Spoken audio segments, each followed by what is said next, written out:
that, we've got our approval of the agenda. Is this the agenda? One with two words on it? That's correct, so, What do you care for? Maybe both of you Why don't care? you move for approval? No, I'm not gonna move for approval yet. I'd like to know what I'm approving. Comments doesn't work for me. You made a little comment there, and that's fine. I understand that. Is that where we're going tonight? We're not in a budget discussion. We're in a find out where we are and where we'd like to be discussion. Is that how I understand this before I approve? sure, Mr. Wells, you have the agenda before you there. Part of it is a budget discussion, so 2023, and then the other part is our boards having. I'm just trying to see where we are. And how would you like to handle the questions towards the chairman to be recognized?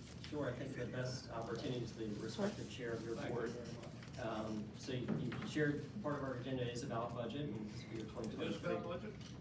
Did See- not make that as part of tonight's budget. You see it on the, Tonight's comments. sure, you see it on the agenda before you, and you're more than welcome to amend that.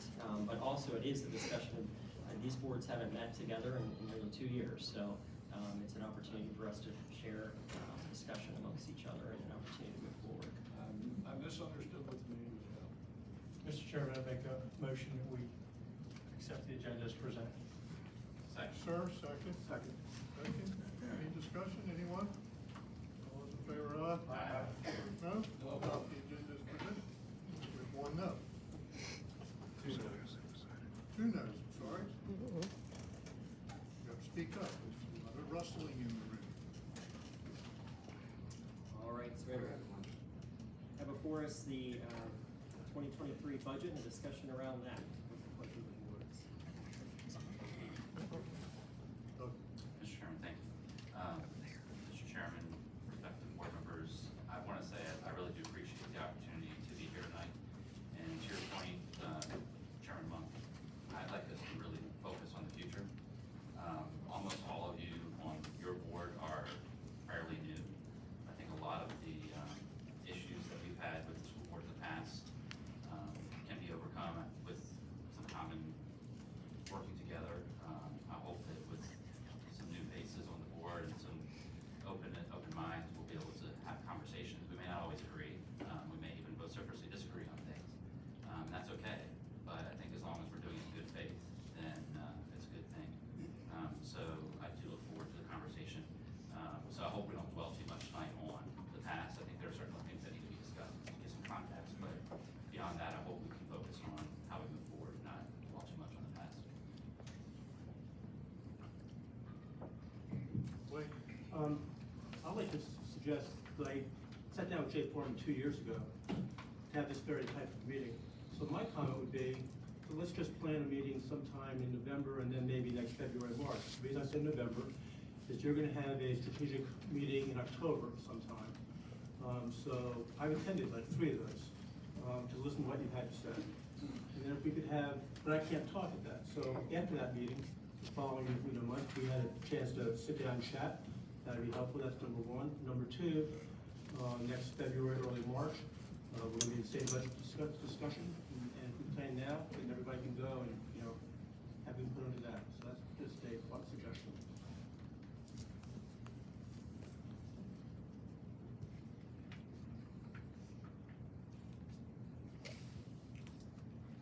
clock's ticking, folks. Mr. Chairman, Yes. to that point, I think that would be a great way to mend the working relationship between the two boards going forward. I don't know about the exact dates, but, if we had something scheduled, I think that would bring a lot more transparency to the community. Mr. Chairman, either one. I don't know, you Yes, sir. recognize me, right? I will. Okay, thank you very much. Yes. There you go. Been here a long time, lived in Frederick County a long time. Been involved in all the boards and everything else, and been on this board for a long time. And I can tell you one thing right now, I've always had a decent relationship with school boards. I don't have a problem with you guys, I don't. If I call you and ask you something, you give me an answer. I work it out individually, I don't have meetings, but this is fine, I don't have a problem with this. It's a good idea, every time you get together, families get together and do that kind of thing, so that's fine with me. But it seems to me there is an error that says that we're in a battle between the school board and the board of supervisors. I don't feel that way. That's me personally. Some of the others might feel that way, but I don't feel that way. I like you all, I respect you all, and I hope I gain your respect the same way. So, working together forward, I'm all for that. I've always done that in the past and continue to do so. Thank you very much. Mr. Chairman? Yes, sir. Sort of get into some substantive discussion. One of the things I'd like us to start talking about together are two major items. One is the Fort High School. I'd like us to have discussions similar to like we did with Ayler. We spent a lot of time working together on the Ayler project, going over the various iterations of what might be possible and what that would look like. There were a lot of questions that arose at the end of that project that caused several members of this board to question, you know, what we actually get, what we're told we're gonna get. So I'd like us to sort of work through those types of issues and get assurances that, you know, when we're told we're gonna get something, we're really gonna get that thing. I know that everyone on this board wants to make sure that we have schools available for the children. We just wanna make sure that we have all the priorities covered. So from our side of this discussion, you know, we have to take care of schools, we have to take care of firefighters, we have to take care of the sheriffs, we have to take care of IT. There's so many other things we have to take care of, and they're all have to be prioritized. And unless we have discussions and understand why you need something when you say you need something, or what the urgency of that need is in comparison to the needs that are expressed to us by, say, fire and rescue and the police, or say, the public radio system, things like that, that cost incredible amounts of money, 20 million and more.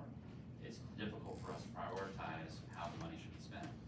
And we're supposed to be good stewards, so when we question, you know, why should the money be spent, it's not because we don't want you spending money. It's not because there's a concern that it's necessarily even being wasted. It's just what is the priority and where does it need to fall on the list? And thus we have good open communication between the boards, which I just don't feel like we have before. It's been more administrators talking to us versus you all sharing with us.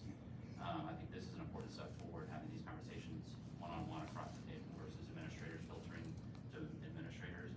It allows us to have conversations that'll be really important, and I think that's how the Ayler discussion went. There was a lot of discussion, there was a lot of questions, hard questions being asked, and the school board came back with a lot of answers for us. And I think anytime we have major projects like that, we should have discussions between the boards face to face, so we can ask those questions. And it's not just sort of a, we'll mail you a request across town, and then you'll mail us back a reply across town. It's more important that we sit here. So I think that's one issue that I think I'd like us to have some work sessions to discuss as we move forward, is the Fort High School. The other is, I have concern about the budget in comparison to the state average. And I mentioned last night, the state average is something like 74%, 75% funding over and above the standard of learning minimum across the state. We're closer to 140%, so we're almost twice what the average is. So my question is, I'm not accusing the school board of being wasteful. I'm not accusing the school board of using the money for inappropriate things. I just don't know how we're spending the money. So I'd like us to be able to dig into this because we're an outlier. We're like number 6, number 7 as far as the amount of money that we spend over the minimum for standards of learning. But yet we're 22 or 23 in the state for our teachers' pay. So I'd like to understand, what are we spending money on that other schools aren't, and what is the importance of those things that we're spending the money on versus teachers' pay? So those are important discussions. They may be uncomfortable discussions to have, but I think they're really important discussions for us to have, because it's important for us to understand how Frederick County may need to spend money in a different way than, say, Warren County or other neighboring counties. But those are discussions we should have and answers that can be given. Supervisor Dunn often says, you know, if you're gonna have a budget, make it as transparent as you can and defend it.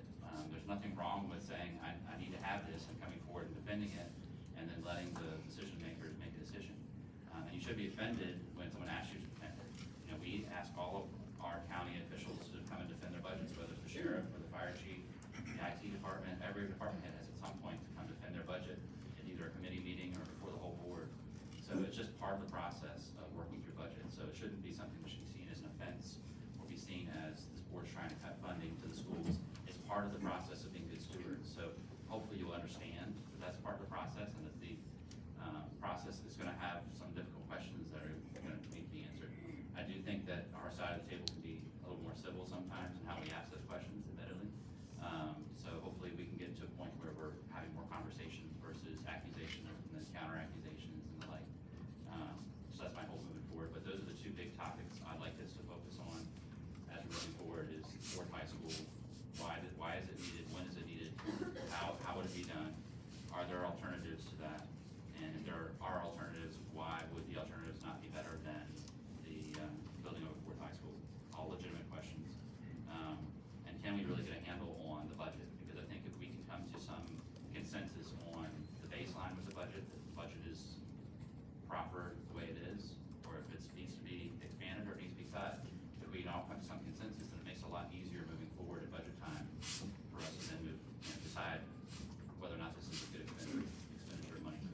I am glad that we were able to come here as the two boards to sit down. I think we've got a lot to talk about.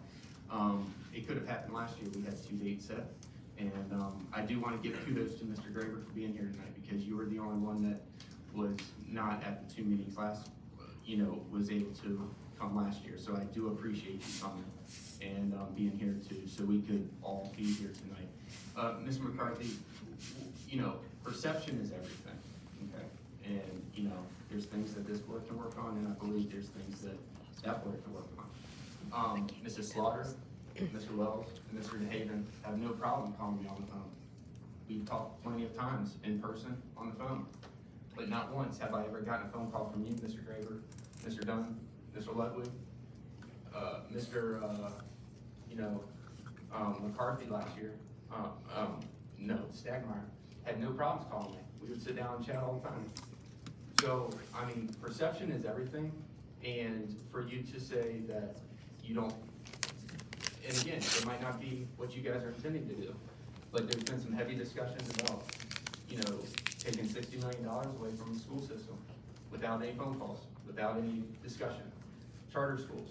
And so, where you might say that you're not wanting to take funds away from the schools, perception is you are. And so, that's where we stand, and it's hard for a school board to come to meetings and have open discussions when there's those types of things being said at your meetings.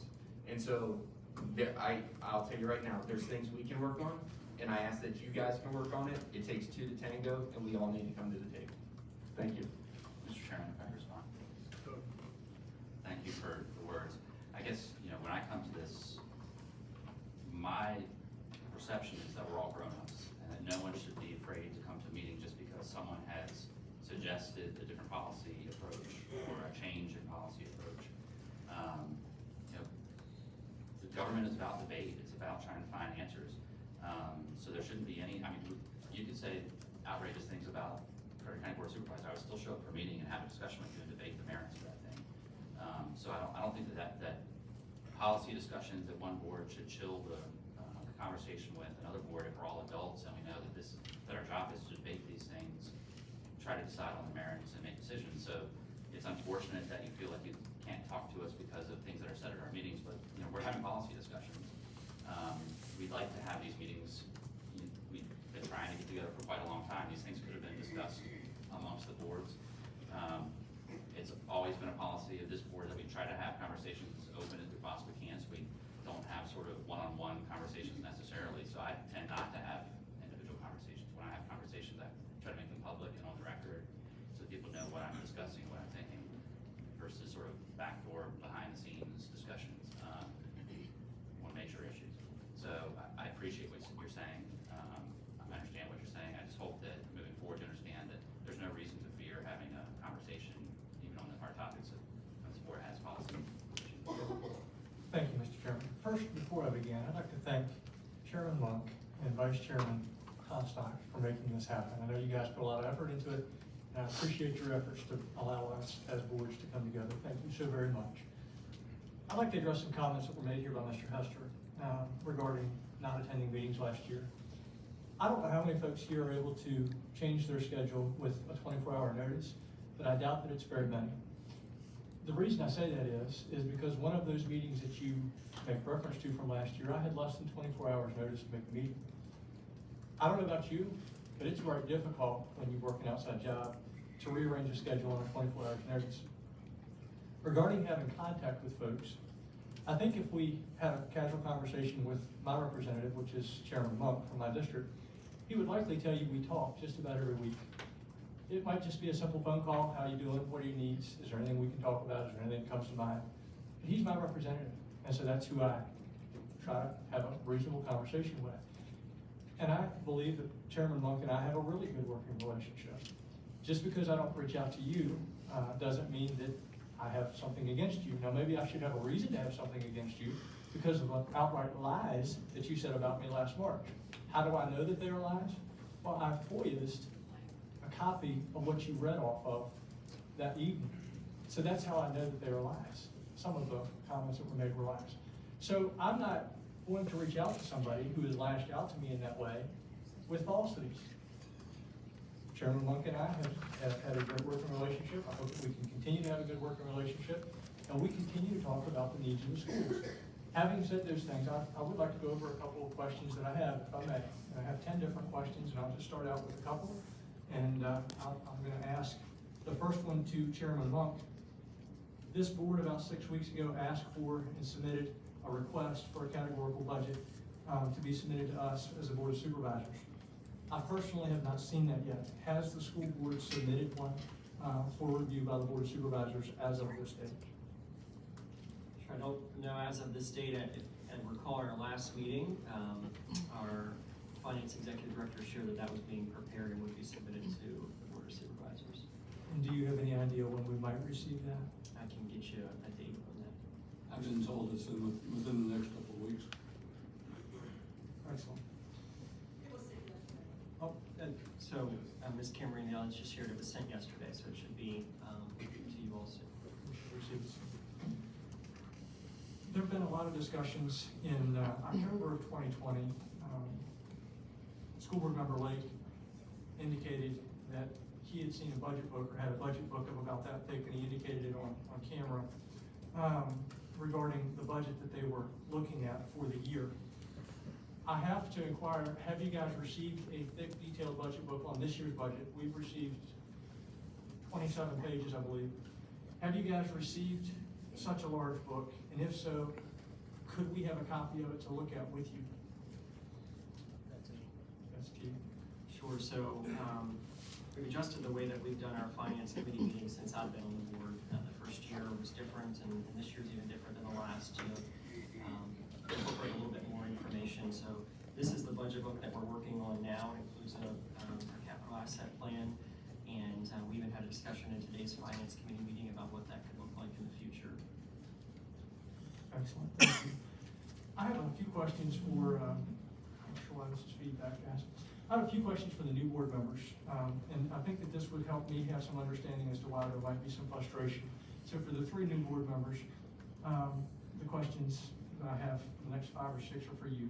And it's not to poke, it's to find out what you have been told or not been told, so I know kind of where to channel my questions moving forward. Has Superintendent Savine spoken with any of you about the 900 student capacity versus the 1,100 student capacity for the Taylor Middle School when it was funded? Has Superintendent Savine spoken with any of the 3 of you about why it ended up being a 900 student school versus an 1,100 student school? Mr. Chairman, I guess I gotta be recognized to speak. I have not heard anything about that. I do have a scheduled breakfast with Dr. Savine tomorrow, and I'm sure that's gonna be one of the topics discussed. Okay. A couple of our others could get shut off and cut that feedback loop off. Thank you. Sure, it asked a few questions, and one of those questions of our team was that, and so I know yours was directed at new school board members, so I know those who attended our finance committee meeting today received a response around that. Would you be so kind as to share that with us, board? Sure. At a future date when you can put it in writing. Next question I have is also for the 3 new school board members. Has Superintendent Savine spoken with any of you regarding the school board's policy where they changed the capacity of the schools and reduced the capacity of many, if not most of the schools by approximately 10%? Has that policy been discussed? Has the rationale and reasoning been discussed? Has there been any discussion regarding capacity and total capacities and how those can be resolved? No. There's not. Thank you. Another question. Mr. Chairman, point of order, and my apologies, Supervisor Graber, but could we keep the discussion to FY 2023 budget at this and come back to those items? Is that okay? Because I did have some, I know we were starting the budget conversation, and In all due respect, Vice Chairman Comstock, I appreciate that. I'm just trying to get a feel for what our new school board members have knowledge of before I delve into things. I don't want to dive into things real deep and not have the knowledge of their understanding. I mean, I'm not trying to be rude, I mean, that's just where I'm trying to get a feel for where we are. Is that fair? Yeah, sure, I think, understand that, trying to get a base knowledge, I think we collectively are working as a board. So to answer your question there around, capacity, was again another conversation we had at based upon some questions that I had asked. And so every 3 years, there's a capacity study that's done, and I know, we've talked about that in other members of the board, and so that's something that I think, in conjunction with Mr. McCarthy's mentions, and there might be a work session around what that looks like, because I can understand that there may be some frustration around that, and I'm not, kind of a misunderstanding of how that works. Thanks, sir. I have a couple more questions. Well, this one pertains to the CIP, where we just removed the Ayler expansion off of the CIP.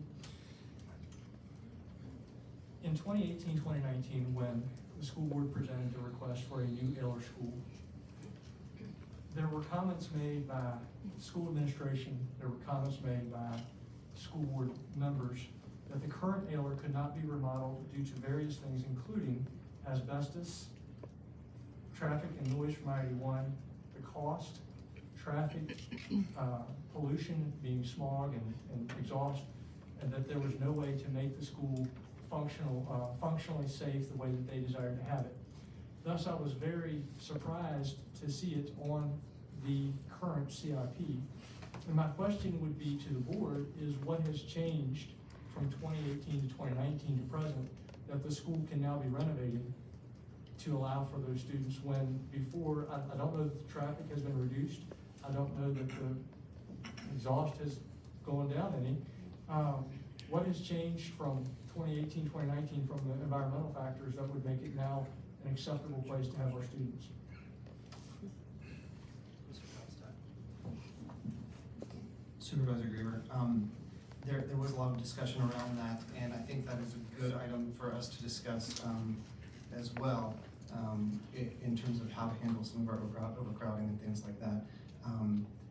That item appearing there was at the direction of Buildings and Grounds, just exploring all avenues and all options for that building. Is it feasible? Is it not? And so I think there's more conversation needed around that with the boards together to decide our next course of action in terms of how we address some of the overcrowding. But to answer your question directly, you are correct in that it was looked at and it was determined when building the new Ayler that it wasn't feasible to renovate the old Ayler into a suitable space for that.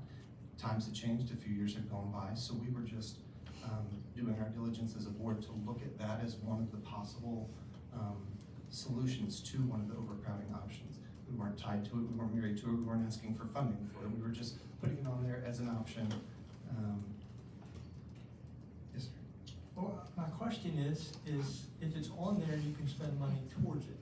So like the Fourth High School, you spent money towards engineering, towards planning, towards, over $5 million. So it does open the door to spending money on it. So my question is goes back to what has changed. And my concern is that we're gonna spend money on planning, renovations, planning these different things. But my larger question is has there been a study done on the environmental? And is it now, can we now put a new system in and make it feasible, functional? What conversations have changed, have been had to now make the possibility?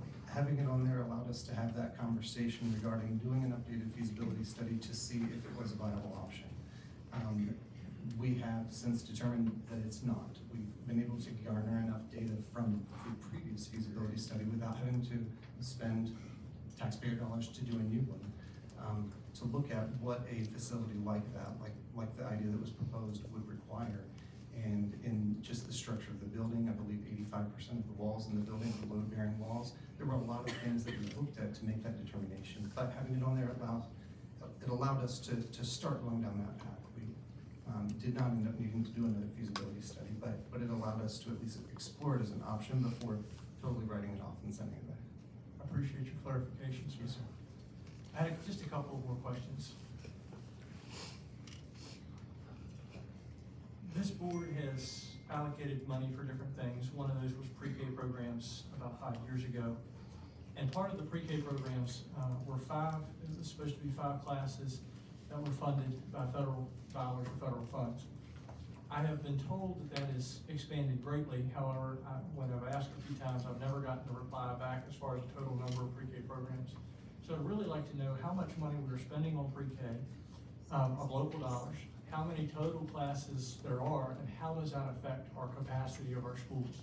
Because if we've expanded it to every school and we have now 12 classes, it's now 12 classrooms that are for pre-K instead of the original 5. And I don't know what that number is, so I'm not accusing that it's 12. But I'd like to know the number and how much of local funds are being spent on that, so that we can have good conversations regarding capacity levels. And I think that that's a conversation that we should have as both boards, because it was agreed upon originally to be the 5 classes. Also, I'd like to just share, and I'd like to see if anyone here is okay with this. In 2020, March of 2020, when Superintendent Savine was making his budget presentation to this board, I asked for that big book that was identified of how the money was being spent. My response was, I will provide that to you if there are 4 supervisors who desire such. I personally do not feel that is an appropriate response. It shouldn't matter if it's 1 supervisor, 1 school board member, or all of the school board members, or all of the board of supervisors. Transparency and the ability to talk open facts, I believe, is important. And I hope that moving forward, we are able to, if any of your board members come to me or vice versa, that we're able to have that conversation and share information as we'll share. My last question, and I'll jump back. U.S. News and World Report put out a survey and study of schools in Virginia in 2018 and 2019. You can go look it up. It looked at things such as math, science, college readiness, STEM programs, and many other things that I feel are very important. Frederick County did not have 1 school in the top 50% of that showing based upon test results. Brandon, he is choosing his phone during No, this it's not. meeting. That is just not right. It's not my fault. I'll continue, I'm sorry. Get out. So, the report showed that we didn't have 1 school that was in the top 50%. Fairfax County, which we were very close to as far as the number of percent that Vice Chairman McCarthy alluded to, the 144% over, they are normally between 136, I believe it was last year, and 145. We're usually neck and neck or comparable for funding based upon students and the state funding formula. Very comparable. They had over 10 of their schools in the top 25 schools in Virginia in those categories. So I'm concerned where our dollars are going, if they're going towards our teachers and educators, or if they're going towards administrative staff. And as I've looked at administrative staff, just rough figures, I haven't seen the full breakdown of all the administrative staff and what they do.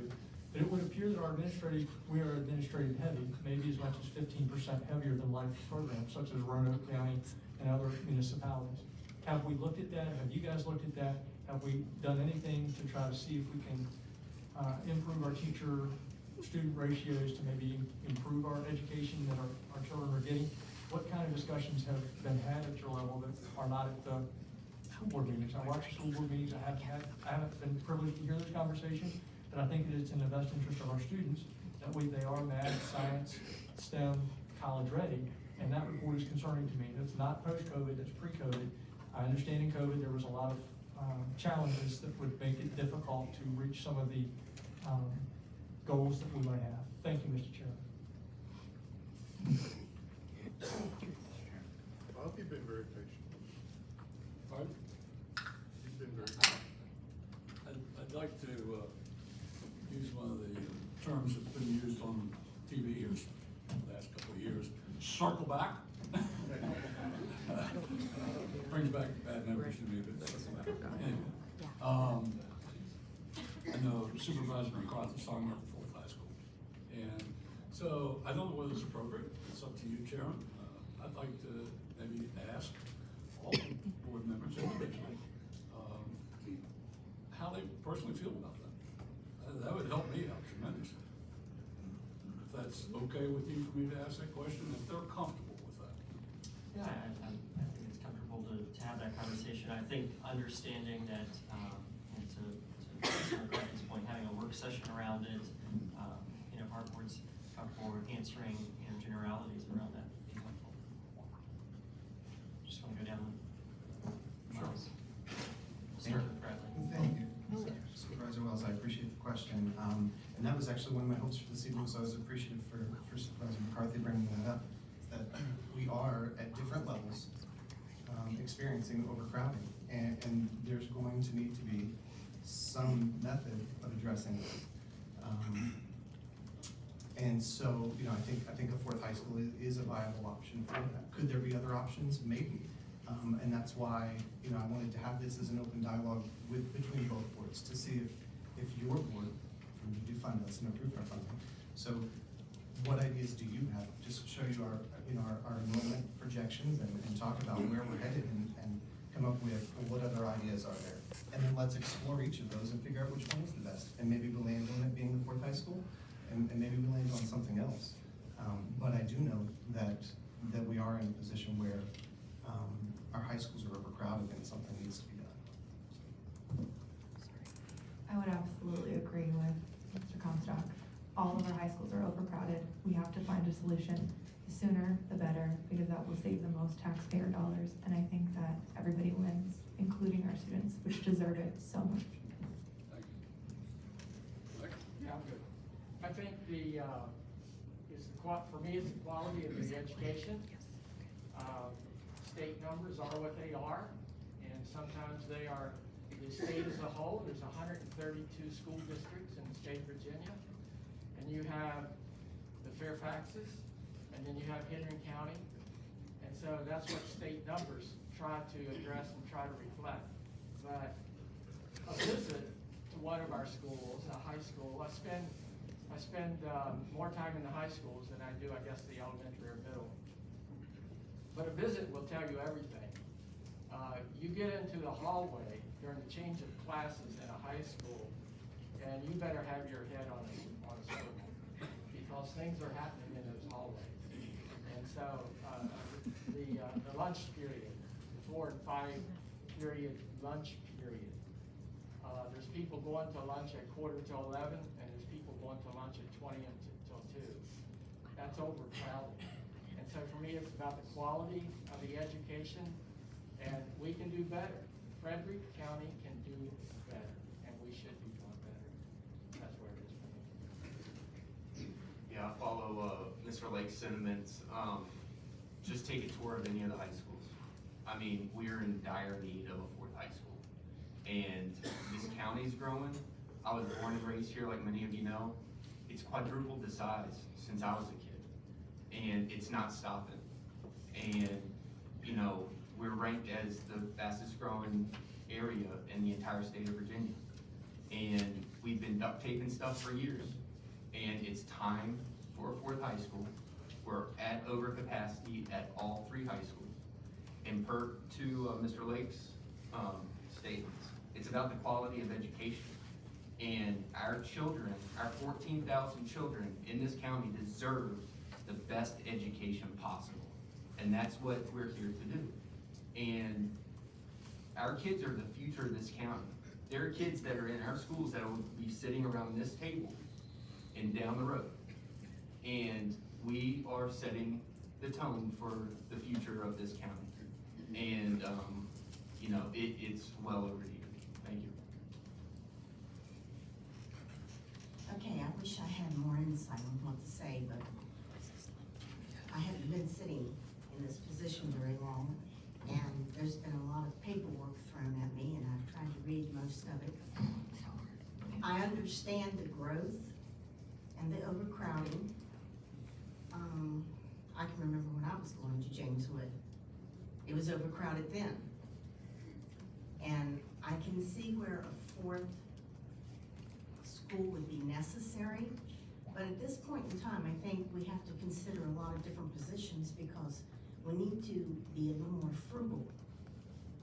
Our economy is not fantastic right now, so we need to really search this out and find the best ways to make it happen.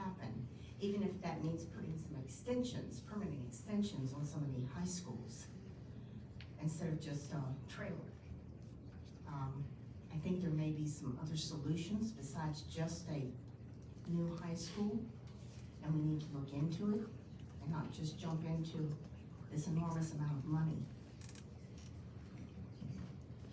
All right, so this is a big question that I've been asked a lot by a lot of the constituents out there. I hear the teachers asking me stuff, and then I've been in a few of our schools, and they are overcrowded. You know, is a fourth high school the answer? Is it, can we add on to our schools? But there's a lot that comes on with a fourth high school. We're already bleeding teachers, you know, they're going to other counties, and with that next brick and mortar school, you have to staff it. So there is a big financial impact to the community as well. But I don't think we should sacrifice the students on the altar of frugalness. What I do think is there does need to be a solution. Whether we add on to these schools, or maybe we do start looking at other options such as that charter school. Maybe a little competition isn't a bad thing. I know that's kind of nails on chalkboard for some of the people out here, but it is what it is. You know, I think that does also solve the problem of overcrowding. You guys aren't stopping letting people move in here at all. I mean, there's, over in the Redbud district and Gainsborough district, there's a lot of construction going on. So I mean, until you guys halt that kind of construction, you guys are getting that tax money coming in. Pony up, do something. Just point of clarification, I think Mr. Dunn, Mr. McCarthy, and the rest of them understand the same thing. We would love to control growth, but there were boards previous to us that set those parameters. And what is happening right now is that the builders have come back. They come back whenever there's a great economy, and they go away when there's not. And probably a year or two, is my old man prediction, they'll be going away again. Now, they'll be back when the times are right. But right now, every development that's going up, and you just said, why don't I stop it? Because I can't. And neither can Mr. Dunn, neither can Mr. Graber, Mr. McCarthy, Mrs. Slaughter. We cannot. And the reason we cannot is it's pre-done. It's a deal done, ready to go. We can't even get proffers from them. So I'm just letting you know. So when people tell me, Mr. Wells, you need to stop the growth, you need to know what I'm up against. Thank you. Thank you, Mr. Wells, and I understand that, and Apparently you didn't understand it because you well, didn't you tell me what I just, well, you just told me, you did just tell me, did you not? Why don't I stop it? I You can't can stop keep it. beating on the table, I can start beating on the table too. Mr. Eck, and I'll, Mr. Wells, I'll answer your question. Less than 10 minutes. Go ahead. I'll answer your question too. I think that it's obvious it's growth, and to your point, it's growth that is coming, and I don't think anyone here at this table had anything to do with that. For me, it's about the planning of where we're headed. You know, you look at the fourth high school, and we're all talking about that, but I also see those same numbers, and I'm envisioning, you know, once the conversation of the fourth high school happens, then there's gonna be a conversation of an elementary school, and then a middle school, and wherever that goes. So for me, it's, how can we, what are the options on the table, to Mr. Comstock's point, having that conversation? I know Mr. Dunn has shared before that at one point, the Board of Supervisors allocated dollars to be able to expand the high school, and that's something that we could talk about and see what impact that has on students, on the division. Is that in the best interest? Is that something that we can do in the next 5 years, and then potentially 10 years, look at that high school? So I don't know that I've heard anybody say, on our board at least, say that they're against anything. I know that we're really for that conversation, and it sounds like you all are as well. Mr. Hester. Oh, Mr. Dunn, you made a point on something that I totally respect, and, Mr. Wells, I'm sorry. That's okay. Mr. Wells, you People made get a. me confused all the time. Mr. Wells, you made a point that I wanna sort of just piggyback on, right? We understand that there's things that were set in motion years ago that you can't, control now. We're in the same boat, guys. We've got schools in the system that have, they were built long before we were on this board, long before we were even born, right? And we've been duct taping those schools for so long that our children's education is being affected, okay? And just like you guys, where your hands are tied with certain things, our hands are tied with certain things, okay? I mean, Ayler, the flashing was done wrong around all those windows. We had waterfalls on the inside of the school. That was long before any of us, and we had some serious issues. And so, just like you guys are having, have no control over things, there's some things that we don't have control over, but we need to meet at the table. The duct tape rolls run out, and we need to set in place, because even if we were to look at a fourth high school right now, right? If it was approved today, we're 3-4 years out. I mean, it's not something that we approved the high school and it's immediately built. So we've got to think forward. So not only are we thinking about things now, but we're thinking things down the road. But I appreciate what you said, because we're dealing with the same things.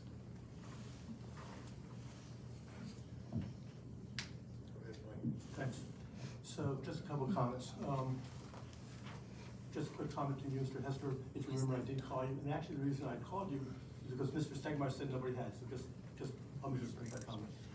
To answer your question on fourth high school, I'll just go through my thought process of why I am where I am. In 2018, in the spring, in April, the school administration, Mr. Orndorff, had come to us and said that they expected high school growth to be 404 students at the end, within the next 10 years. And it was how to solve that problem. And at the same time, there was discussion that Sharanda would be expanded, and you can look at the cost of variables. Sharanda would be expanded for 250 students. James would be expanded for 250 students. And then we made a proposal for Millbrook to have 400 students. So collectively, that would have met the need going forward for the next 10 years. In August of that year, the school board had a balanced discussion in Sharando. I was there, and the number then went to 500 in 5 years. So I was curious of why that number had gone. But Bob, to answer your question on where would I be, I don't know, because here's the questions I'd like to have as answers before. First question is, what's the expected growth of high school students over the next 10 years? And how's that calculated? The second question is, currently I understand that in the high schools you have about 24 students as an ideal number. When I went to school, with some other people here, and you went to school, the number was probably between 25 and 30. And that you maybe, I'll just make a comment. I believe that if you're wrong. When I was going to school, numbers were 25 to 30, maybe yours was less. But if you go from 24 to 26, that's a 10% expansion. And if you go and spend money for an expansion and renovation, the question is, if you take out the renovation piece and just do the maintenance, what does that save you? Because those additional dollars are going to expand the capacity. So that's, if you go through that, then you have a cost between that and the new high school. And what's the expected high school growth over the course of the next 10 years? And if you do build a high school, you build a high school with a core for a capacity of, let's say, 1,500 arbitrary number, where you can add a wing if you need to or not to go for future growth. So, thought process, I don't have answers to that. I'd like to hear, answers. I'm not expecting you to have instant answers, but that's the thought process. What's the expected growth? What are the numbers behind it? How are they calculated? What happens if you do an expansion and renovation on the other three? And what's the cost for that? And then you do a budget analysis and see where you are.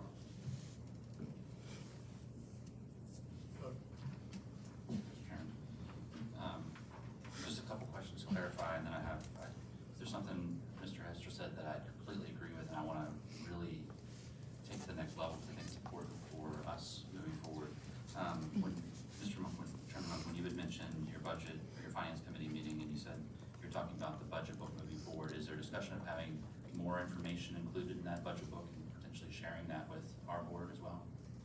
Yes, so to Mr. Hester's point, and I'll let him share his finance chair as well, but I also want to share, I think it's our intention, and hopefully you saw, in terms of how boards have operated in the past, we can't control that, but what we control is how our board is operating. So moving forward, you'll see videos that are going to be posted online. We've had conversations with our team and internally to post some of those documents in Word docs as well and provide some more information there.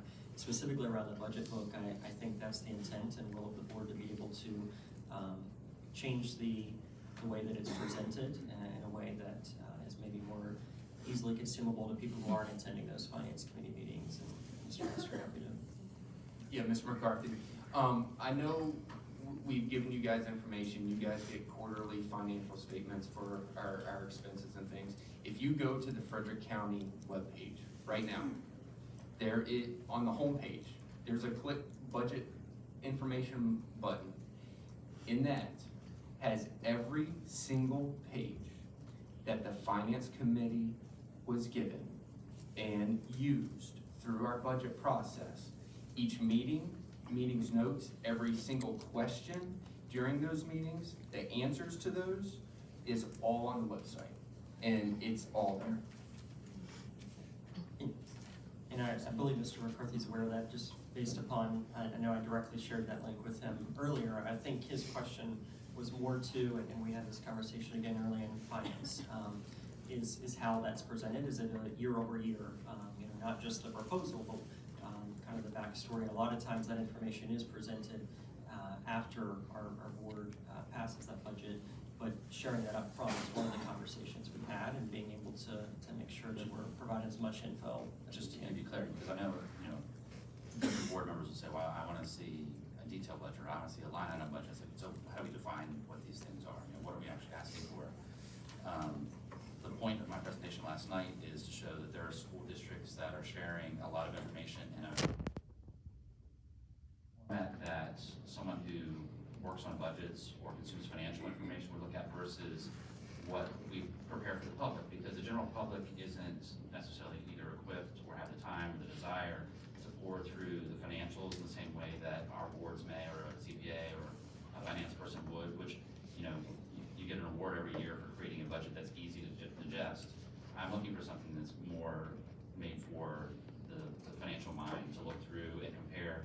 And if you take a look at some of those counties that I mentioned, you can actually see, one of the frustrations I have is we do get, your proposed spending for this year, but it's not, and your expenditures, but they're all different pieces of information that come in different packets. It's not one nice, neat, clean spreadsheet like some of these other counties have that show year after year what the new, juxtaposed with percentage differences and things like that, which make it really easy to quickly hone in on, okay, well, here's where the changes are. So if there's a way for us to sort of work on coming up with information like that that's easy to find in one place, in one document, like those other organizations do, and I don't mean to be critical, because I know the information is there, it's just not, it's not easily consumable for, in the format that I'm talking about, the financial mind, where I want to see, I want to see 10, 15, 20 pages of nothing but spreadsheets, versus the explanations of, what a budget is. Let me clarify one thing for you too, and we talked about this at the finance meeting today, is that, we can provide you the answers compared, because I know those stacks were rather thick last night, right? Those are billion-dollar school systems. Not all of them.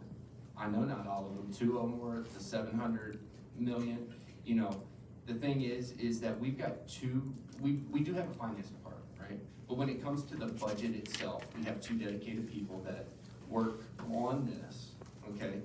Mrs. Camry and Miss Anderson, and they do a phenomenal job, but they also have other job priorities. And so it does make it hard. What you're looking at is our final budget. When we were talking about that, right? That information, all of it comes out in our final budget, and we're working through that. Is there a way that we can present some of that final budget, the way it looks? Yes, that's exactly. Early that's on, what I'm okay, talking and we're talking, and we do realize that, but we also have to realize, okay, going back to my other point, our administration, they do multiple things, and so there's a lot of times where they get pulled one direction because they're doing, working on certain things, and so the budget is not the only thing they work on the entire year. guess then my request would be that we consider investing in allowing us to have a very clear, concise budget, because it's such an important part of creating, you know, the trust and the willingness to work and giving confidence to the constituents. Just like putting the videos up on YouTube, I commend you for that. It took a long time to get there, and a lot of people said it couldn't be done for this legal reason or that legal reason, but it's so important that people in the public can actually see and hear what's going on. And I commend you because I think that was a huge investment that you all made in doing something that's really important. So those are the types of things I'd like to see us work toward. On a different subject. And just so you know, we did have a conversation today, and we will work towards that. You know, over the past 2 years, we've sort of revamped the whole budget process, even at a committee level, okay? And it's working great. So there's things that we can work on, and, you know, we did have that conversation today, and it's on, you know, something we're gonna work towards for next year. That's great, I appreciate that. Mr. McCarthy, not to cut you off, but I do think it would be helpful as part of that conversation to have a subgroup of us, and if it needs to be public too, to actually talk about exactly what we'd like to see in that. That way we can give direction to our team. You know, ultimately, at the end of the day, we all want to have the information out there, and we hate to send them in a direction that's not useful for anyone. So I think maybe a follow-up meeting, not only with the high school, but also a subcommittee meeting around what can be included in the budget. That's great. So, one more point of clarification. Mr. Comstock, you had mentioned that when Mr. Graper brought up about Baylor, that's been considered, and did you say it's been taken off the table at this point, or I wasn't quite clear on what you were saying. Has it been taken off the table completely at this point? It has been taken off the table, and it's been determined that we're not gonna proceed with doing a feasibility study at this point. So will the school be surplus then back to Frederick County, or is that discussion not happening? That discussion is one that needs to happen, I think, between boards. Okay, I appreciate that, thank you. Mr. Hester made a comment earlier about we need to have the best school possible for the kids. And one thing I try to always remind myself is your all's job and the superintendent's job, especially the superintendent's job, is to come to you and say, if you want the very best, here's what you have to do. And then you're the first level, and you say, okay, well, if we can't achieve the very best, what's almost the very best? Because we do have finite resources, we can't always have the very best. But we should be striving for that. So I expect that Dr. Sabine is going to come to you every year and say, if you want the very best, then you want this. This is the very best you can get. And then your question is, well, if we can't get that, what's the next best thing that we can do for our kids so they're still getting great education, and have a discussion around that. And then it's our job to say to you all, we expect you to come to us and say, this is what we think we need for Frederick County. And then we have the hard job of saying, can we fund that? And that's the hard, uncomfortable discussion that we have to have every time. So I hope everyone on our side always starts from that perspective of, we should anticipate that you're gonna come to us saying, we want this. Whether that's, we absolutely have to have this, that's not what you're asking us. You want something better than just what has to be. And I understand that. So I just hope all of us realize that's the way it's supposed to work. This is supposed to be an abrasive dichotomy between these two boards. Otherwise, there wouldn't be a point of having these two boards having to approve a budget with the other. So I do appreciate that your job is to always find the very best for the students, and I appreciate that's what your old job is to come to us. And I hope too you all can appreciate we have a hard job in saying, how do we weigh all these different competing interests and come up with the best that we can for you guys? And I think tonight's a great example of how we start the conversation of determining, you know, what's the most important thing. So I appreciate that you brought it up, because I think it is something that gets lost sometimes in the weeds. Is that your job is to come to us and say, this is the best that we can do for the kids of Frederick County. Can I follow up with something? Ms. McCarthy, I totally get what you're saying, right? But I do have to commend Dr. Sabine with our budget process and the budget that is given to us. If he wanted the best of the best, he's already shown that our budget would be $9 million more than what it currently is right now. If you want to give us $9 million over what we're currently asking, that would be best of the best. This is a needs-based budget. We need every single dollar that's come in front of us. We've known what's going on locally, and we would love to ask for $9 million more. But Dr. Sabine, his great leadership, the executive staff, they spent months, prioritizing their needs, and they already dwindled it down, and then they came to us and showed us the other $9 million. And so, while I see where you're coming from, and yes, we do need to have discussions about it, and no disrespect, right? But we are the board that leads the school system, right? You guys are the funding body. Now, we do know that there needs to be discussion, but from a perspective where you guys are trying to, and asking questions is not a big thing, right? We can have those discussions, I totally get it. But where the perception where you guys are just digging in and like nitty gritty on some of the stuff, that's our job. We've already come to you, it's already been vetted by the finance committee. It's been, every single board member up here has every single bit of information from the finance committee, okay? And so that's what I'll say about that. I am very proud of our finance department, of Dr. Savan, the process of the budget, and what has been presented is a needs-based budget. If it was the best of the best, we would have come to you with a higher number. And I hope that's the case. I guess my question would be, then how do we explain why we're such an outlier as far as the amount of money that we're spending compared to the average in Virginia? If we can get through that, and there's a good reason for it, fine. But we have to understand, why are we such an outlier when it comes to spending versus the rest of the state? And two, I hope that is the case, that you as the finance chairman are doing these things. But I have some trepidation because the former finance chairman said on the camera, we don't do the weed stuff. We don't read the numbers. That's their job. So I do hope that you're doing those things now, because I do think that it's Cheryl's job, and I hope that is something that you've changed since you've taken over the committee. Thank you, sir. Mr. Comstocker. Mr. Chairman, thank you. I do want to second what Mr. Hester said, and back it up a little bit as well. During our fall retreat, we as a school board kind of set the priorities and where we want to see Dr. Savan's focus on the budget. And then he works towards that with staff, figuring out what are the needs. And so the budget that we have presented is truly, in my opinion, I've gone through it, and it is a needs-based budget. There are plenty of other things, as Mr. Hester referenced, $9–10 million of additional things that are kind of wish list, moonshot items, really. But we've just put forth before you our absolute needs on what we feel we need to continue. I did want to bring up, I know that there's been some discussion, so if we can dive a little bit into some of that, what you've referenced about those percentages. And I think that there was a constituent who had brought some reports, and there's the VDOE puts out this data, and they call it required local effort and then actual local effort, and they calculate these numbers based on a lot of different things. So I don't know how much all of you know about it, but basically the state has a formula for calculating how much a locality can afford, and they call it the local composite index. And so then they calculate how basically a locality's ability to pick up their share of the tab, if you will, for the lowest level SOQ positions. And just for clarity's sake, every single school division in the state funds above that level.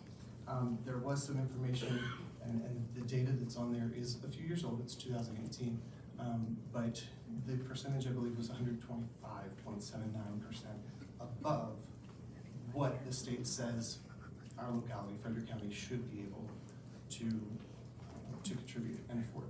And in looking at that and then looking at some others, I believe we are 21st, if I calculated correctly. There were 21 other school divisions that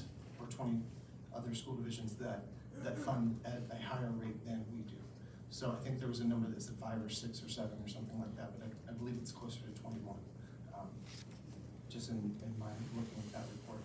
But what I've been going through, and I pulled some data for the, just for the sake of comparison, I tried to look at other school divisions in Virginia that are similar in size to us, not just our neighbors, but what other school divisions are the same size as us, between 13 and 14,000 students. And we've got Frederick County, Albemarle, Portsmouth, Roanoke City, Roanoke County, and Suffolk. And all of those are fairly close in size to what we are. And then looking at those, For example, Albemarle, they fund at 133.37% above. We fund at 125.79%. Roanoke City, 110.69, so pretty close. Portsmouth's actually at 296%. So those numbers, it's all data, but it's all based on, I wouldn't hang my hat on all of that data because it's all calculated based on home values and average median income and that much, and then they use this formula to calculate how much can the county or city actually afford to contribute just for the lowest level. We as a board are dedicated, and we as a school division and hopefully a community have dedicated ourselves to delivering better than just the base level SOQ education for our community's children. And I think doing that costs money. We want to pay our teachers enough to retain our teachers. We want to have the programs in place to support our kids. We want to have a phenomenal, noteworthy CTE program that other divisions call to ask us about. We want to be a premier school division. And the amazing things going on with Inspire 2025, and I think that funding has allowed us to do that. And so one other piece of data that I looked at was just in terms of the number of people we employ as well. And so I would maybe ask that the board consider that.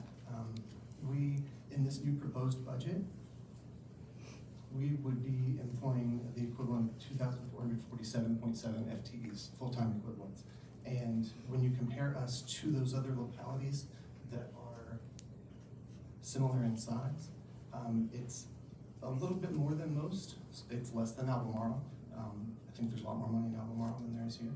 But but when you calculate, if you were, and I know this is, like I said, don't hang your hat on my data, I'm no statistician, but when you calculate the total proposed budget and the number of people we employ, our cost to employ those people is actually less per person than any of those other divisions. So I hate to think that people think, whether that be constituents or citizens or anyone for that matter, supervisors or members of this board, think that we're misusing money, because I spend a lot of time looking at this, and I really don't believe that we are. I believe that we're spending money. Sure, there's probably things that we could be doing better. There's probably areas for reflection and adjustment, but are we on the right path? Absolutely, I think so. We're doing some amazing things that are noteworthy throughout the state. We're delivering a good education, and I don't think you can make that determination of how good the education we're delivering is based on a Forbes report or a test score. I think it's more of what you actually see happening in our classrooms and connections to real world and the opportunities we're setting our children up with. And so I firmly stand behind this budget, and I would ask that you support it for us. I appreciate that. I mean, one final comment before I finish up. I believe that 21 figure was what we're paying, where we fall as far as what we pay salaries to the teachers, or at least there's a commensurate number. So I'd like it if we could have a follow-up conversation so we can sort of hash all this out and get a better idea, because I want to make sure that if we're funding at a higher rate than most other school divisions, the average, that we're also making sure that our teachers are above the average in their salaries, because honestly, I like the bricks and mortar, but as long as we have great teachers, we're gonna have greatly educated students. I went to the old Gainsborough school where the windows wouldn't open, there was no air conditioning. They would pull the map down the wall, and it was the 48 states of the United States, because it hadn't been changed since the 1950s. And we got a great education because our teachers were dedicated, wonderful teachers, and I believe we have that in Perry County. And I just want to make sure that we don't lose focus of what's the most important thing. And I know space is important, but we also have to balance it out with, what's the most important thing. And I know you guys struggle with that every day when you're doing your job. So I think if we can have a follow-up meeting at some point to sort of hash through all of these numbers and make sure that all of us, your side, our side, all understand how this works, and we get comfortable with that, that will make things a lot easier moving forward, because the numbers that I was seeing for 2021 are showing us in the 140s%, and the state average has actually dropped down into the 70%.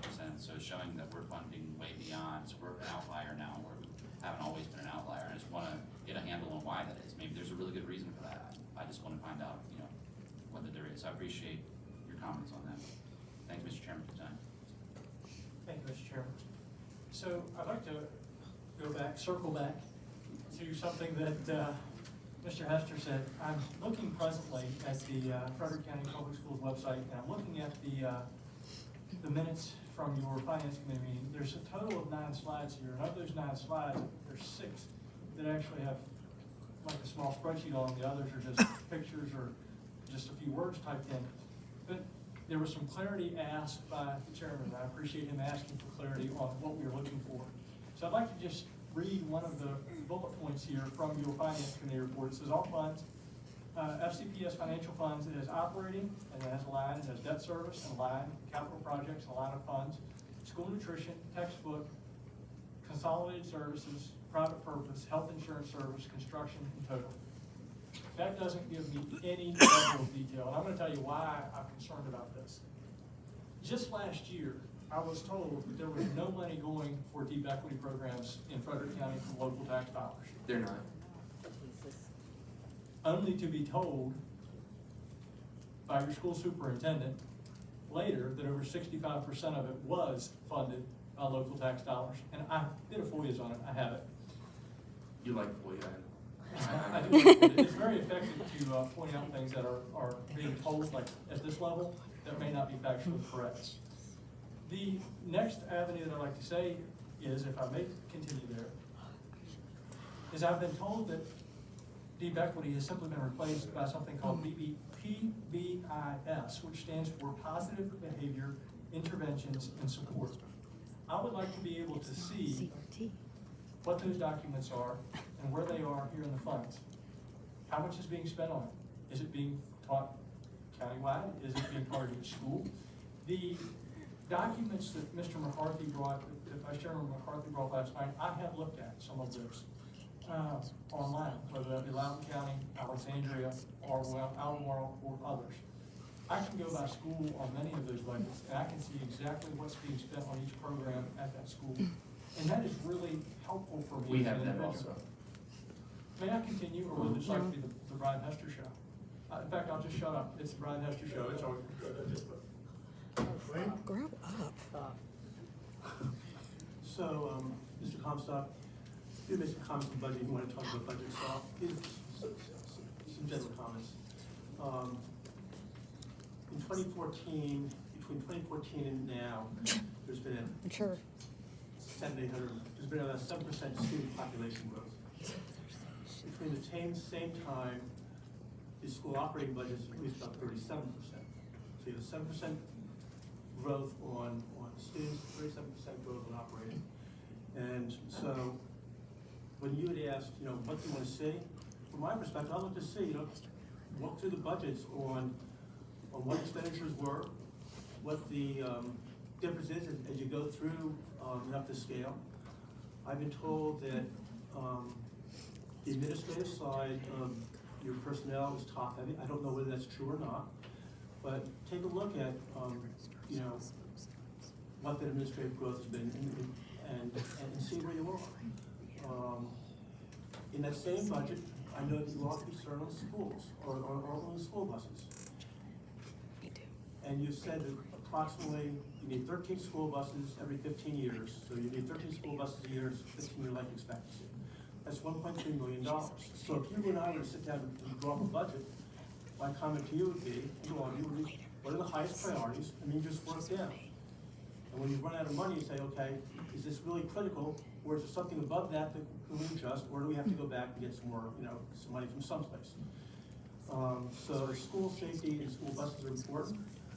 Then can you not find 1.3 million out of a $268 or $217 million budget, less than $1.5 million? Fine, I'm not putting you on the spot, I'm just going through a thought process. I've talked to some school bus drivers, and their comment is sometimes I'm having to ride a second shift after the first shift. And there's a school out in front of Cincinnati that says, we need school bus drivers. I know that you gave school bus drivers a raise a year or two ago. So if you're short of school bus drivers, then maybe you're gonna have to go and pay a little bit more to get that. I'm not saying that's the only answer, but to do something. And if somebody above that says, I'm a teacher's aide or a teacher, why is the school bus driver being paid the same? It might be because we have a need there. It's as simple as that, supply and demand. So from my perspective, I'm just looking to see where you are, and not challenge you to go through that budget and ask yourself the question, is everything in this budget needed? Mr. Hester said, and you've said, it's needs based, but each year you've gone up. been approximately a 5% increase each year that you've had the last 6 or 7 years. Yet there's some things in there that your school board previous to you has said to come back. So for example, give you a couple of examples. One was pre-K. In 2017, 2018, your board came to our board and said the $500,000 grant for a 2-year program for pre-K. The comment was that if you're gonna have local money involved, that we will come back. And in October of 2017, Mr. Locke said, I don't believe you. Unfortunately, that's occurring. So you now have 8 pre-K classes with 72 students in them, and the cost is probably $500,000, $600,000 if you look at the numbers. My question is, what's more important? You could buy 6 or 7 buses with that, or pre-K. And prior to 2017, 2018, you did have a Head Start program. You do have other opportunities in the private sector for parents to, give their children something to play with, etc. So, in a balancing act, is that the best use of the money? I mean, that's you can say yes or no, but that's the thought process, I go through. And I'll just challenge you to say in other things, what's the thought process? A few years ago, we gave $28.5 million for a new 12th elementary school. At the same time then, the previous school board then reduced the elementary school capacity by over 670 or 680 students. So Jordan Springs had 500 students. We spent $28.5 million with less capacity than before. And my question was, you have done a lot with $28.5 million. So when you come and say you have capacities, lay out and say, here's why. Just don't say that. And they ask for $28 million to go to school that have less capacity than the elementary school. So that's just some of the frustrations, just some of the thoughts I share with you. And I think, Mr. Comstock, I also appreciate the work you do. I think, Ms. White, did you have a? I think it's necessary that we call this session to order. There's a board member on the other side that just mouthed the word shithead towards Yes, you another did. board member. All right. We saw it. Mr. Graber. I have a camera here. Thank you, Ms. White. I think the conversation that Mr. Dunn had, Mr. McCarthy, and had around really getting on the same page and not accusing either side. We recognize that many of us were not at this table when decisions were made that impacted the relationship that these boards have. But moving forward in that direction, in the spirit of working for our community and students, having these policy discussions is important. I think it's vital. Mr. Dunn, to your point about shortages of bus drivers and school nutrition professionals.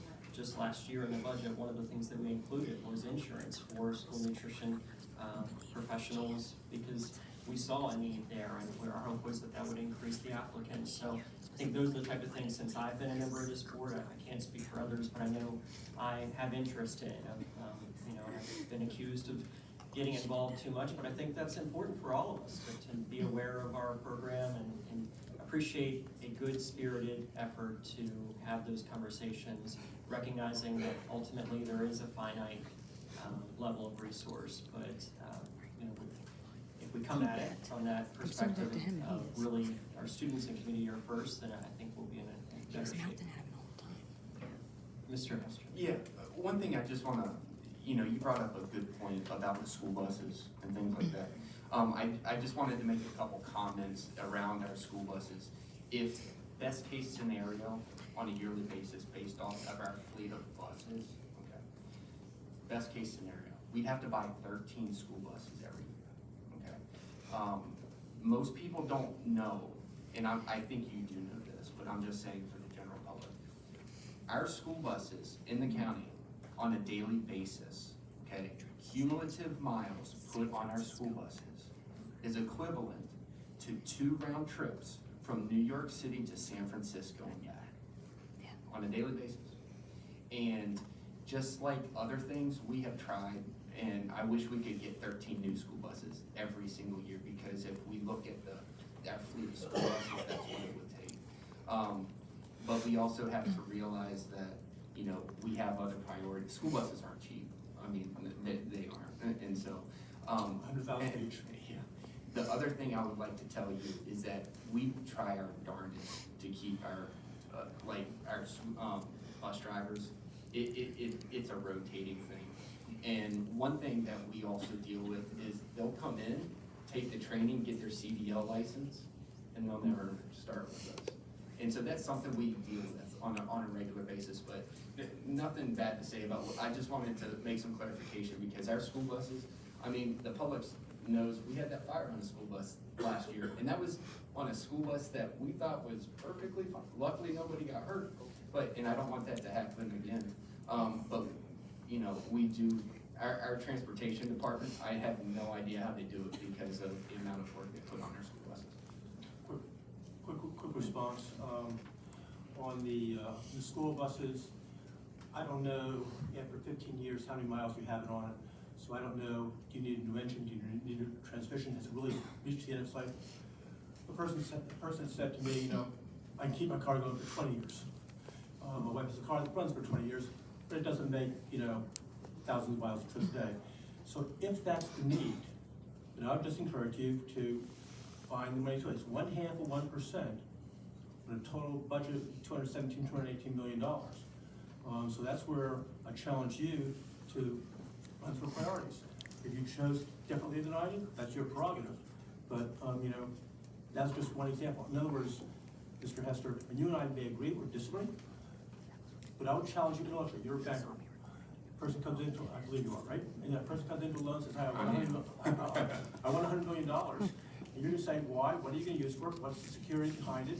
Do I think you will be able to repay or not? There's a default risk, et cetera. So you go through that item to say, yes, we'll give you 100, or we'll give you 50, or no, we won't give you anything.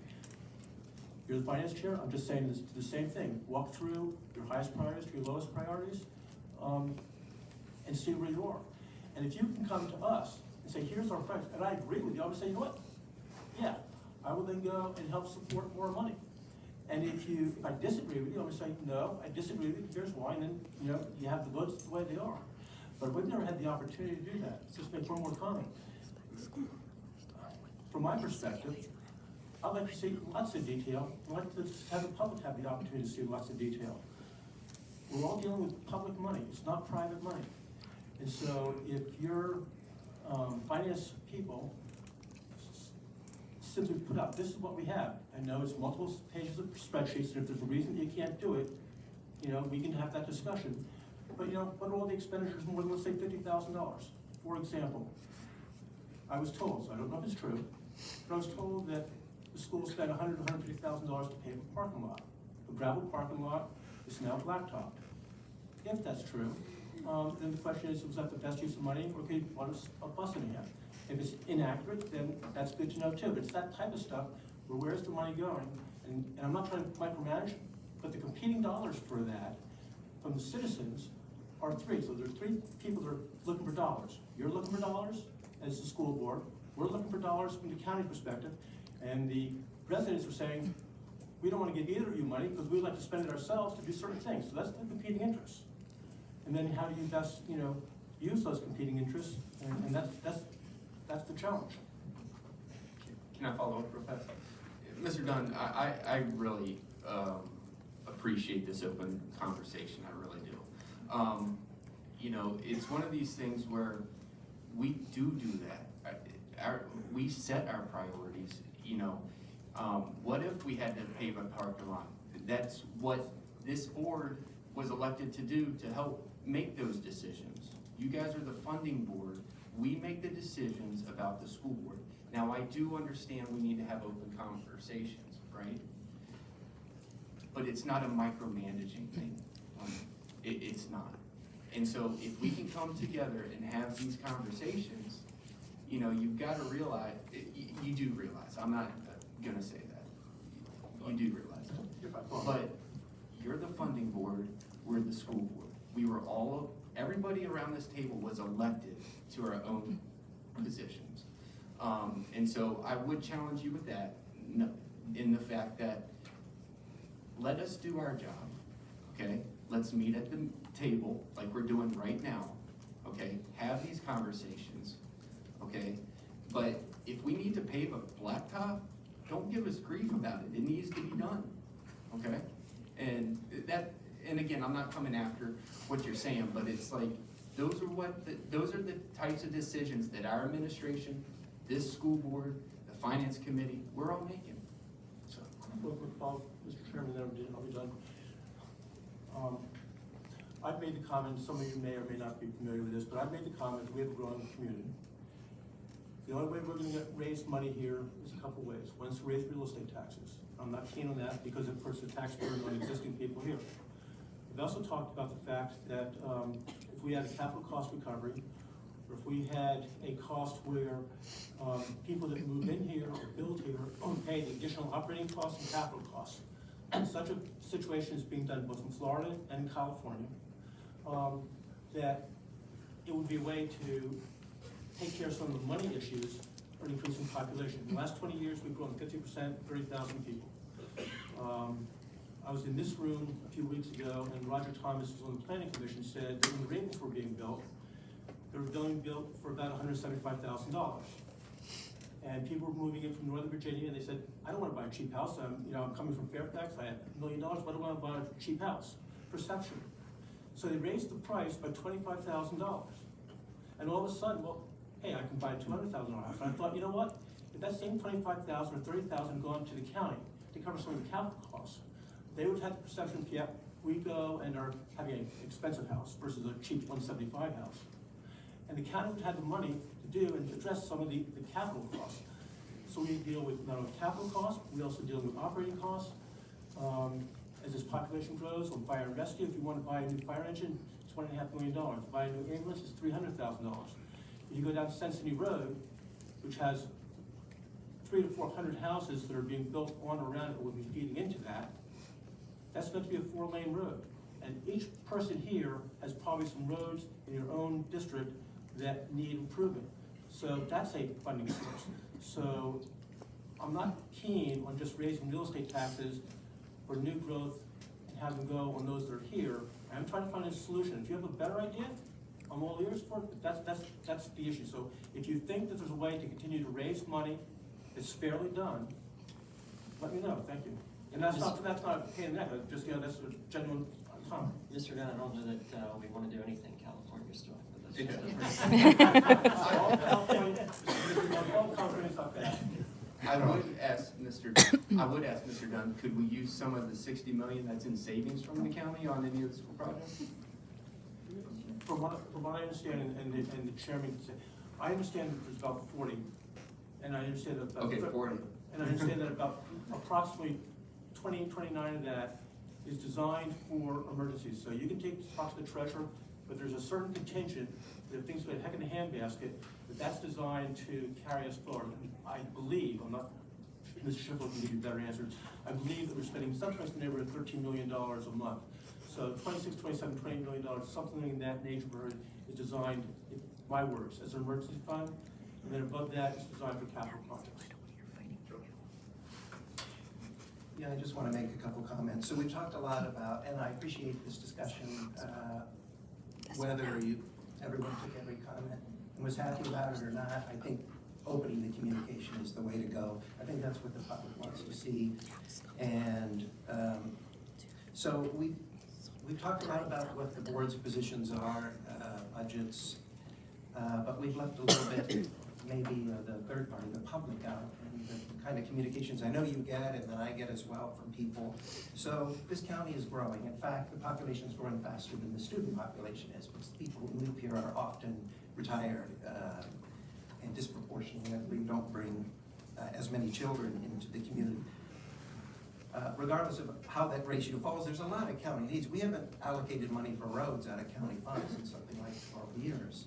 And the people who move here and who live here, they also want to make certain that the fire and rescue is not overburdened, that the sheriff's office can answer in a timely way. So there's many, many competing demands for the public dollars. Now the public does email you, I believe it, and call you and want the very best schools for their children. They should.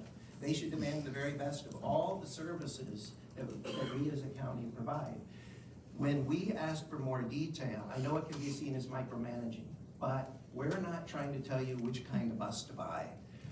Our decision is a different decision. We have to decide if some extra dollars come in, let's say from the state, from somewhere else, where is the greatest need? Is it another school bus? Is it sheriff's office, deputy vehicles? Is it, Parks and Rec? All the many things that go on in the county. So we have to understand cost benefit in greater detail than you might understand, so that we can make those trade-offs with the budget. It's something the public expects when they contact us. Also, I want to say something about transparency. All this is taxpayer dollars we're talking about here. They deserve to see where every dollar is spent, from the schools and from all the other parts of the county budget. And I believe we should put as much of that online as possible. People will crowdsource and dig in and maybe make some observations that 7 there and 7 here wouldn't have the capability to see. I think hearing questions from the public is great, and putting that information out there is really, really important. And that's what we're asking for them, not just for the job that we have to do. And to step maybe a little away from budget a tiny bit, public transparency, I get a lot of questions about the schools. Yes, I get can we find some more dollars and fund more things in the schools as well as in other departments, of course. That's fair enough.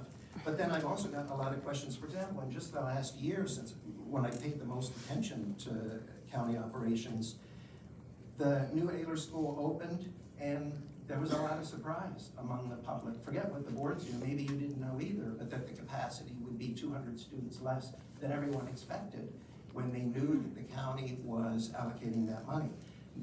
Nobody that I know of knew that urinals, that were gonna be urinal in the women's bathroom. Now, this year, the equity spending, that was also a surprise to the county. So I think transparency, it's just as true of us as it is for you. Transparency is what the public demands. The more we put out there, the less surprise they get, the happier they'll be. Look, we don't have to agree on things like deep equity or other programs or particular spending, but we owe it to the public to put it out there so that the debate can be had.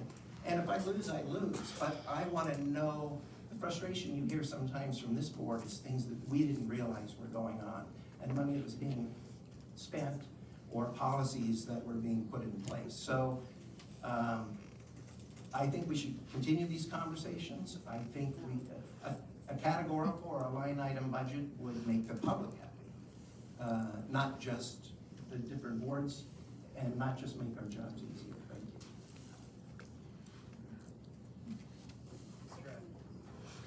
you. So with some of the questions Mr. Dunn had, it does feel at times like you are micromanaging, or the board of supervisors does micromanage. I understand the questions, and we're all trying to scratch and get to the root cause of everything. I think Mr. Hester has done a pretty good job of continuous improvement on trying to show more transparency on the budget. It's not going to happen overnight. We're trying to. I know he's making a lot of effort in that direction, and I appreciate having this open discussion, answering Mr. McCarthy's questions. We do need this table discussion where we can all talk. And to Mr. Wells' point, it is like a family. We've all got to be a community together, and we all should have that open transparency. One of the biggest things that I've seen and had, I think the department that gets put behind the most is our transportation department. Our bus drivers, they're working hard, and to Mr. Hester's point, unfortunately, sometimes we do pay for these folks to get a CDL, and then, they're like a dad going out for a pack of cigarettes, they never show back up. So, we're trying to alleviate some of that stuff, and we're trying to get those people to stay with us, and, I'm looking to maybe bump up their pay to come back and stay with us. Same with the teachers, these folks over here, they really do put their hearts and souls into it. And, they wouldn't be here just for the money.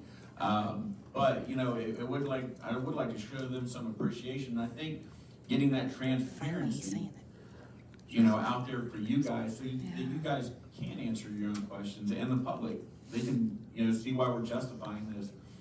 I know that one of the things we talked about on the Building and Grounds Committee is not kind of just being a rubber stamp, but actually getting in there with some of the bidding and looking at some of the drawings and plans for the schools before, they come before us. So we are making efforts to try to get, a lot of stuff to be more transparent, and we want that for both sides. And that's about it. Thank you. I'm glad he called out the teachers. It's really been a good discussion. I really think so. I remember one time when I was in court trying to collect some money from the guy that owed it to me. I was working very hard. I'm not a lawyer. I am a lawyer, paid him a lot of money, didn't do me very much good. But, There wasn't anybody on the school. it wasn't. But I kept saying things, and he said, "In your opinion, Mr. Wells, in your opinion." And I walked out of Woodstock Courthouse, and I thought, man, in my opinion, he was right. I really thought that was the way we should be. And in my opinion and his opinion weren't the same. So I'm going to preface this by saying, in my humble opinion, the school board members, I think 6 to 7 in the vote, or however it came down. I don't know how the numbers there. I don't know who voted where. You brought this 22 school board budget to the board of supervisors, and you presented it as a good and professional budget that represents the money you feel is necessary to properly fund Frederick County schools for the 2022 school year. And said, here we are. We're giving you this budget. We've worked hard on it, and we'd like to get this. We don't know what we're going to get, but we'll deal with it as we get back what we can. But you brought it in good faith, and I think you've done a good job of doing that. I know that the other night at the board meeting, Mr. McCarthy was holding up all the different sizes of school board budgets, and I know he doesn't, like I don't, thickness doesn't give you a quality of a budget. It gives you an idea of maybe how much detail everybody goes into. Sometimes detail isn't necessary. So I'll end by saying this. I think it's in the presentation. If you come to my house to have a steak, I'm going to cook a steak, lay it on the plate, and have a baked potato. It might be a green colored plate, it might be a pink colored thing. It's good, and you're going to say, well, that's really a good steak. But if you go to a fancy restaurant, they present it differently. And you go, wow, that was really good. I just paid $80 for that. Squirted some stuff across the top, wrote my name on there. And you had a wonderful night with your wife, your girlfriend, your significant other, or whatever. Wife and girlfriend. So, presentation's important. And I think we're getting there. I think many of the board members had said, you're doing the things, we'd like to see a different presentation. And you're saying, okay, I'm gonna cook that steak for you, but now what I've been doing is okay, and it's a great steak, but I'm just gonna add to it and make it a little bit more palatable for you to feel good about it. And I think we're working there. I think Chairman Monk has done a good job of getting things together and moving in the right direction. I just feel we'll accomplish a whole lot more as we move ahead. That's where I'm at. I'm really, really pleased. Thank you. Yay. Thank you, Mr. Chairman. Supervisor Wells, you made me hungry. I haven't eaten yet. I know. We're all going to end up at the steakhouse.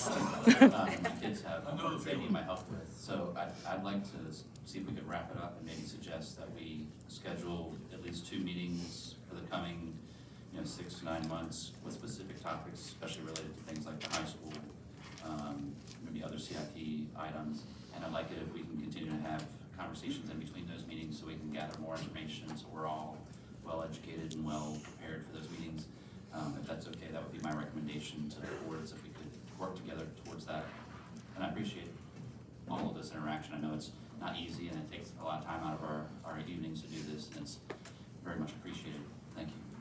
Thank you, Mr. McCarthy, and I don't want to speak for our board, but I know we've had many conversations around further developing the relationship and maybe having a less formal setting. We know we've got to have folks watching us, but having a less formal setting, rolling up our sleeves and getting to work and having some of those meaningful conversations, I think is beneficial to us. I don't see our board in any way objecting, and in fact, you've laid out some high school incapacity issues, budget, just to name a few, so I think there's a lot that we can discuss.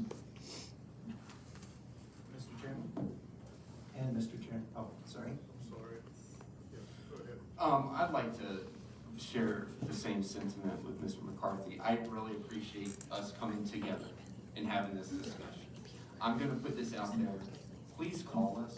Please, have, like, every single one of you, you've got my cell phone number. Please just reach out if you've got questions, okay? As I said at the beginning, I think our board can work on things. I think you guys could work on some things, on presentation, on just saying things at our meetings. Just reach out, okay? If you don't have my cell phone, it's 540-336-9629 for the entire county. Please, yeah. You can find it on YouTube. Guys, reach out. I'll have coffee, have a beer with you. Let's sit down, just, instead of assuming things or getting information and then just making assumptions, let's have these conversations. I appreciate us all being here. I do agree with you. Let's set up 2 meetings over the next 6-9 months to have this meeting again. But in between there, we're open. I mean, the school, I have never seen a school system more open about the information that's out there. It's there.